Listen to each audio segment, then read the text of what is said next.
orang yang tidak nerima rukhsahnya Allah Ta'ala. Jadi orang wajib-wajib dilakoni terus kadang-kadang mergo dadi identitas isin ninggal.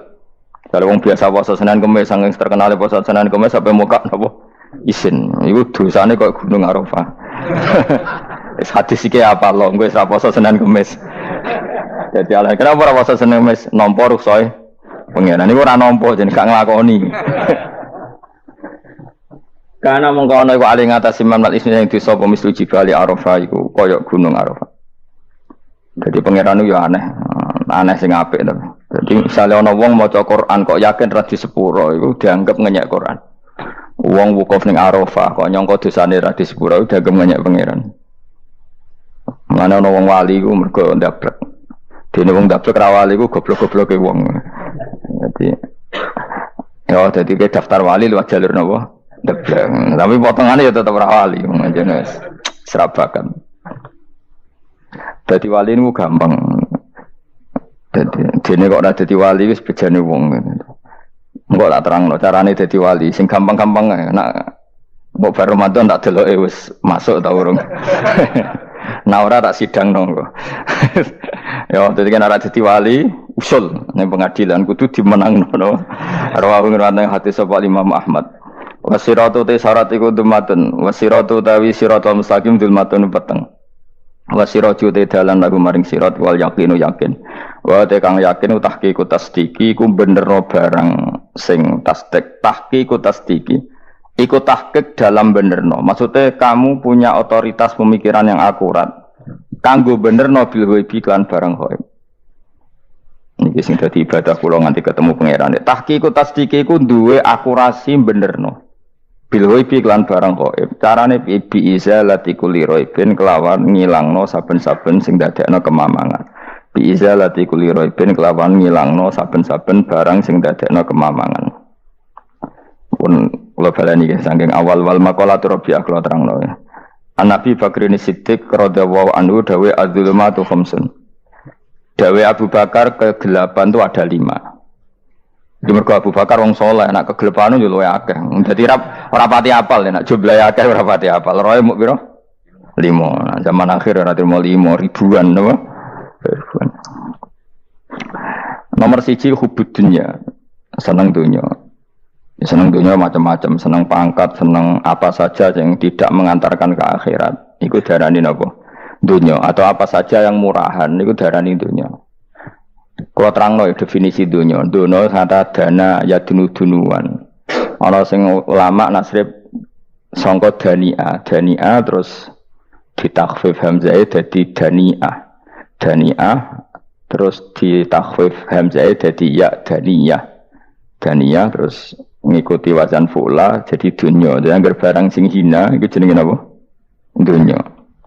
Utawa barang sing dekat iku jenenge dunia. Kemaknane dunia saiki, dana itu maknane dekat. Akhirat nanti. Sungokno wae kok kowe suwe-suwe paham. Sehingga sesuatu yang tidak murahan, kayak sujud, kayak sedekah, kayak ngaji iku ora dunya. Ini kesaksian akhirat. Sehingga ketika Ibnu Khaldun niku Allah itu ngeritik dunia ya yang perlu dikritik. Bahkan kadang akhirat pun dikritik pangeran, swarga pun kadang dikritik pangeran. Nak wayai perlu dikritik karena ada konteksnya. Ada apa? Konteksnya. Misalnya begini, saya punya kitab namanya Khilyatul Auliya atau Baqatul Asfiya. Saya sampai sekarang belajar kitab itu terus. Ini sekitar 14 jilid. Ini kitab indukan Ihya. Saya berkali-kali ngomong di mana-mana. Imam Ghazali dalam hal mana Kibul Akhyar, sejarah orang-orang pilihan itu nginduk kitab nama Khilyatul Auliya itu 14 jilid.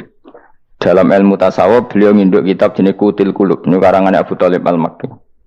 Dalam fikih tentu beliau nginduk gurunya Imam Haromen. Dan memang kitab itu harus nginduk, kalau tidak namanya mukhtarik, bikin-bikin. Memang syaratnya ulama harus muttabi, dia hanya pengikut, tidak boleh kreasi. Kalau kreasi namanya bid'ah, bid'ah. Kalau terang, di situ ada cerita ada seorang sufi bodoh ngeritik dunia entek ngamak. Dunia wis ora ono benere, dunia ku nggon batang, pokoke dunia ku jifah batang. Sing berebut batang ya siap-siap rebutan mbek asu, pokoke ngomong wis tok ndi-ndi. Sayyidina Umar itu agak tersinggung dengan makalahnya orang sufi yang bodoh ini. Ya rata-rata orang sufi memang bodoh. Kecuali gelem ngaji fikih. Setelah ngomong ngalor ngidul dunia ku swelek terus dene biasa lah wong sufi itu semilah dhewean terus orang lakoni popo, ngerti-ngerti lesu, kok mangan wae lesu, orang sufi kan gitu. Singkat cerita terus Umar agak marah tapi beliau masih bisa mengendalikan diri terus kata beliau Sal Sayyidah, Sal hada Sayyid. Kamu tanya hada Sayyid, maksudnya Sayyid dalam bahasa dulu itu ya orang terhormat. Dalam bahasa zaman era itu maknanya Sayyid itu masih apa? Sadat maksudnya bukan Habib, bukan. Kalau dalam bahasa Arab dulu itu memang kalau Habib itu ya Nabi, kalau Sayyid, Sadat itu Sufia itu belum pasti maknanya apa? Habib ya, tokoh-tokoh yang diikuti dalam apa? Makalahnya, dalam apa? Makalahnya. Terus kata Ubay bin Ka'ab, dan ini menurut saya benar sekali dan kamu harus mengikuti Ubay bin Ka'ab. Dia adalah termasuk 6 sahabat yang dipuji Nabi min ahlil Quran apa? Yang dipuji Nabi min ahlil apa? Quran. Kata Ubay bin Ka'ab, lalu Anda masuk surga karena apa? Lalu Anda masuk neraka karena apa? Lalu Anda dapat ridho Allah karena apa? Kamu itu bisa masuk surga lihadidar karena kenangan di rumah ini, maksudnya karena dunia ini. Karena sujud kamu, karena kebaikan kamu, itu di mana? Allah mereferensi amal kamu ya di dunia ini. Kamu masuk surga karena sujud kamu di dunia ini. Nanti masuk neraka karena keangkuhan kamu di dunia ini. Fahadi dunya mi'yar. Dunia ini adalah takaran. Semua referensi Tuhan tentang akhirat itu merujuk kelakuan kita apa? Di dunia. Sehingga kalau kamu masuk surga selamanya lama, itu ya karena kebaikan kamu di dunia. Maka jangan kritik dunia ini. Karena dunia itu mahalu sujudika, mahalu ruku'ika, mahalu khubwa. Dia marah-marah. Sehingga semenjak itu kata Ibnu Khaldun orang tahu dunia yang dikritik adalah dari madatul kalimah dani'ah, suatu yang murahan, apa? Yang murahan. Sehingga kalau misalnya orientasinya itu kebesaran li'ilai kalimatillah, maka itu tidak termasuk dunia. Dan yang suasananya akhirat tapi motifnya adalah kasal, kemalasan, itu yang benar-benar dunia. Makanya Imam Syafi'i sering kritik tasawuf itu sampai ussisati tasawuf alal kasal. Ilmu tasawuf itu basisnya itu karena pemalas. Karena tadi misalnya begini, ini contoh paling gampang. Zaid itu di daerah pinggiran.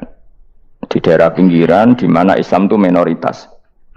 Terus dia ingin kaya raya supaya bisa bikin masjid atau bikin komunitas Islam. Atau dia ingin jabat jadi lurah supaya nggak ada pelarangan orang sholat karena dia yang punya otoritas bikin aturan. Atau kalau mungkin skup lebih besar dia ingin jadi bupati supaya daerah situ familiar dengan Islam karena pejabatnya Muslim. Itu tidak dunia karena semua orientasinya untuk mengawal sujud, mengawal kebenaran. Tapi kalau kamu di daerah pinggiran kemudian milih dhewean kabeh kersane pangeran sithik-sithik kersane pangeran terus kamu meninggalkan aktivitas dakwah. Itu yang dunia karena motivasi kamu adalah al-kasal malas dari mewarnai buminya Allah ini dengan sujud. Ini yang banyak orang sufi salah paham. Makanya orang sufi harus ngaji fikih. Bendekne roh dielingno wong alim wong fikih nak kitmanul ilmi ku haram. Apa kitmanul ilmi haram. Menyimpan ilmu itu haram. Tidak memberi kontribusi dalam proses orang sujud adalah haram. Tidak memberi pencerahan pada umatnya Nabi adalah haram. Menikmati keasikan yang pangeran dewi adalah haram. Dia harus diingatkan gitu terus. Kalau enggak, itu bahaya bagi agama ini. Makanya dulu itu enggak ada orang sufi yang enggak ngaji ulama fikih. Sekarang kebalikan, malah orang sufi darani fikih mau kulit dekne wis tok hakikat, sembrono. Oh tak tobat nonton nang ketemu aku. Itu bahaya, paham seperti itu tuh bahaya. Karena sekarang itu sufi itu jadi identitas kesalehan. Jadi yang rumah kome sufi koyo sak dhuwure ahli napa? Fikih. Itu bahaya. Karena tadi sufi itu akan ngeritik dunia sepedas-pedasnya. Kemudian ujung-ujungnya meninggalkan dunia, kemudian happy-happy asik pangeran dhewean dan membiarkan umatnya Nabi ini berserakan kemana-mana, tidak terlibat sama sekali, tidak memberi kontribusi sama sekali. Cara bahasa gampangannya orang gelem amar ma'ruf, gak gelem nahi mungkar. Tapi bahasa amar ma'ruf nahi mungkar kan saiki dadi gerakan ekstrem. Makanya ora tak bahasa amar tidak peduli, tidak mulang. Mergo saiki bahasa saiki repot terus. Paham ini penting kalau terang. Jadi kalau baleni malih ya. Sing dimaksud dunya ketika dikritik pangeran iku dunya sing sangka kata dani'ah, sesuatu sing murahan, sing enteng, sing nafsu. Iku jenenge napa? Dunya, napa? Dunya. Tapi ketika sesuatu itu baik dan mengarah kepada Allah, iki jenenge dunya iki masru'atul akhirah. Maka dunya itu di dua status napa? Siji masru'atul akhirah. Dan ini status yang harus kita pakai. Makanya kata Imam Ghazali itu, gue nak randi duit, sak penat-penate urip terus merasa nggak punya kenikmatan, datang saja ke kuburan dan yakinlah semua yang sedang mati keinginannya hanya satu, ingin kembali di dunia dan memperbaiki amal-amalnya. Berarti dunia adalah segala-galanya bagi orang yang sudah mati.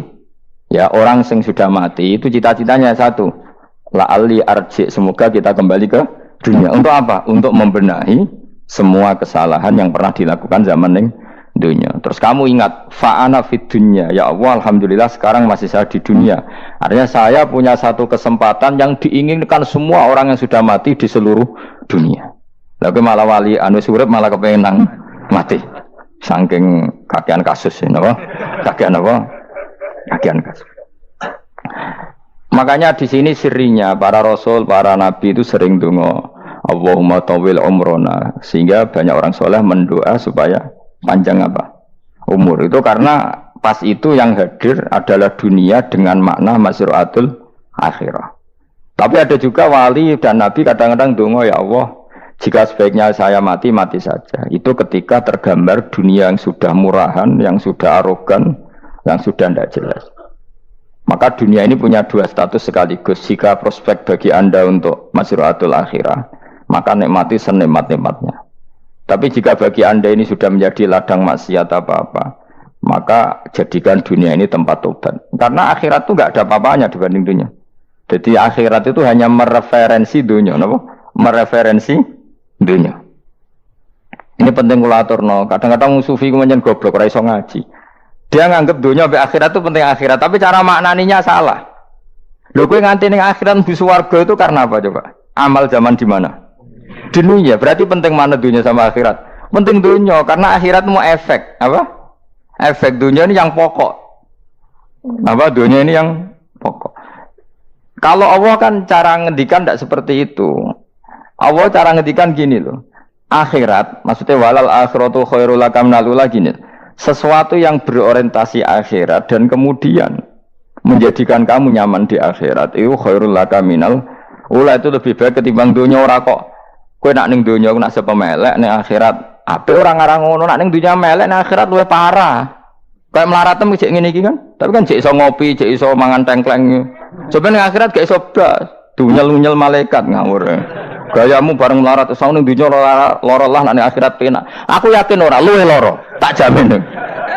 Ngeraine kan ketara nak keliru omongan aku ning dunia lara lah sementing nak akhirat penak itu ndak bisa. Kowe nyifati dunia nggon lara iku serapati ridho mbek pangeran. Berarti ketika iso ngopi ra syukur, ketika iso mangan ra syukur, anane nyifati dunia lara. Berarti rapati ridho mbek pangeran. Malah dibles-blesno sebenarnya. Pemenang nak pengurus akhirate aku tak tekek. Cuma aku lho pengurus ora sebenarnya. Tapi gak ada rencana daftar jadi panitia apa? Akhirat. Tapi kira tak syafaat ya biarno karena ini penting kalau terang no. Makanya Imam Syafi'i masyhur makalah beliau tentang fikih dan tasawuf itu. Nggih saya kutip ya, dan saya memang saya hafalkan terus makna teman.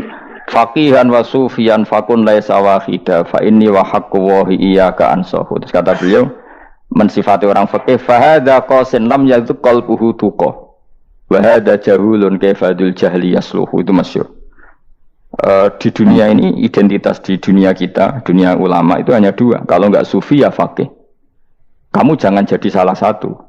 Faqih adalah orang sing qasin, itu qalbuhu qasin, hatinya itu keras, hatinya atas. Lam jadu qalbuhu tuqas, gak ditakwa blas. Wong faqih ora ditakwa blas, gak diempati blas. Tapi orang sufi itu wahada jauh ini malah geblek blas, malah parah meneh. Sing sitok atas hatine sitok geblek dari Imam Syafi'i itu. Kena protes berarti Imam Syafi'i aja protes aku. Kenapa begitu? Misalnya gini orang fikih. Kalau bapak nyontohkan tuh gini.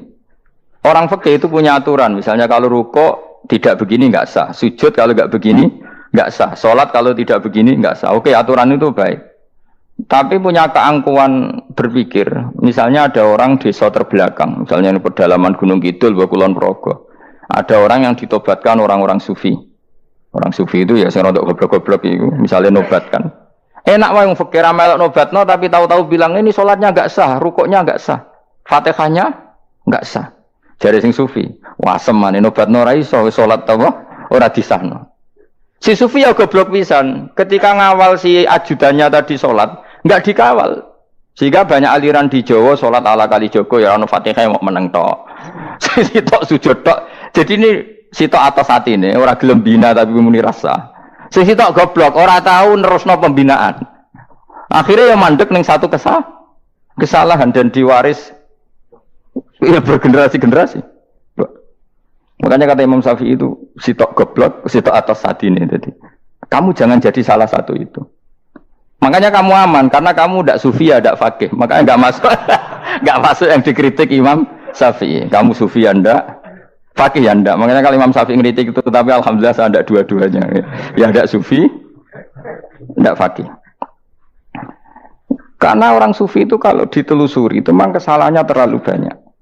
Kecuali dia mau ngaji fikih. Kenapa? Kecuali dia mau ngaji fikih. Kayak tadi misalnya, sampai Imam Syafi'i zaman itu duka yang menghentikan usisat tasawuf alal kasal. Ilmu tasawuf itu dibina itu berdasar kemalasan.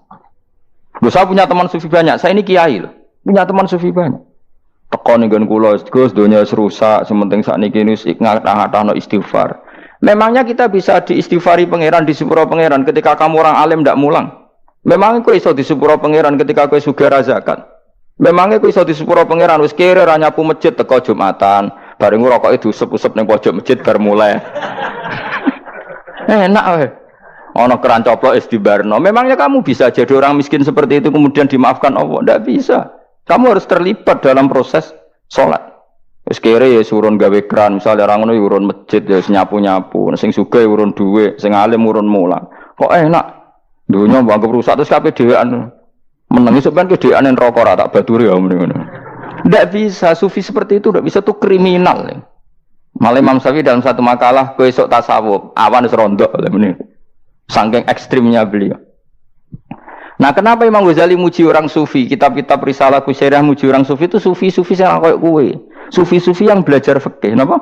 Sufi-sufi yang masih mau belajar fikih. Kok enak? Jadi sufi itu maknanya sidik-sidik. Zaman wis rusak itu tidak seperti itu. Nak rusak ya amanat pengiran kon melok dandani. Nah, ketika ra kena didandani sebetulnya enggak masalah, kan ada alternatif. Misalnya gini, ada mobil rusak enggak bisa dipakai. Memangnya mobil hanya itu. Kan ada mobil yang lain itu jenis fakih. Ini enggak, kamu punya pemimpin hanya 2 atau 3 lah biar enggak nyindir. 3 atau 4 lah. Ketika 4 ini orang ini gagal, seakan-akan Indonesia gagal. Memangnya Indonesia hanya punya orang 4 itu. Goblok sekali kita berpikir gitu. Segoblok-gobloknya apa?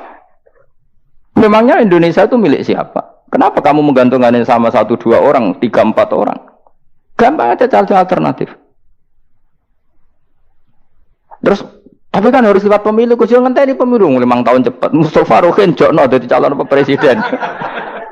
Nah, kemudian jadi negara tahlil. Karena dek Nevi ya, ngomong ekonomi ya ora iso. Ngomong wisata ya haram, ngomong budaya haram. Ngomong badan usaha milik negara ya ora roh dene. Lemene langsung dibagi-bagi. Tapi kelirunya kita selalu begitu. Ketika kecewa sama pemimpin, seakan-akan dunia ini tergantung pemimpin itu. Mana ada dunia ini dipasrahkan sama makhluk oleh Allah. Dunia ini milik Allah, nggak pernah dipasrahkan makhluk. Bahkan kiai mati pun nggak ngefek pada agama. Dulu sahabat meninggal agama jalan, wali songo orang-orang pilihan meninggal agama jalan. Karena Allah tidak ridho dunia ini, agama ini, dunia maupun agama dipasrahkan sama seseorang. Allah yang mengurus dunia ini. Apa nak konglomerat mati terus wong melarat kabeh? Enggak kan? Apa nak wong soleh mati terus wong bejat kabeh? Enggak. Allah yang mengurus agama ini, mengurus dunia ini. Saking goblokem, nak ono kecewa mek makhluk itu. Terus ya Allah, terus seakan-akan dunia ini runtuh. Ono pegatan sakake saya kira ono sing lanang. Banyak orang pegatan terus untuk bojo luwe apik. Bojone mati sing wedok malah makmur akeh to ora. Makanya pangeran angannya manusa iku entek-entekan. Allah nate ngendikan gini Mas dalam pegatan. Unik ngendikan pangeran. Ya rodok manekno wong pegatan. Wa iya tafarraqa yughnillahu kullam min saati. Kamu tidak usah takut dalam suami istri itu bercerai. Wa iya tafarraqa, jika dua suami istri bercerai, yughnillahu kullam min saati, bahkan satu-satunya per satu dari kedua mempelai ini bisa dikasih lebih kaya. Banyak enggak wong pegatan terus akhirnya lebih makmur? Dan kenangannya untung pegatan Mas dhisik aku untuk bojo sing dhisik wis. Aduh, selemu goblok. Enggak sing lanang karena bosen dijudisi yang untung saiki bojo konak bojoku sing dhisik. Banyak enggak orang pegatan kemudian kenangannya itu baik sama yang sekarang. Dengan yang lalu mau gerutu tok, banyak enggak? Banyak.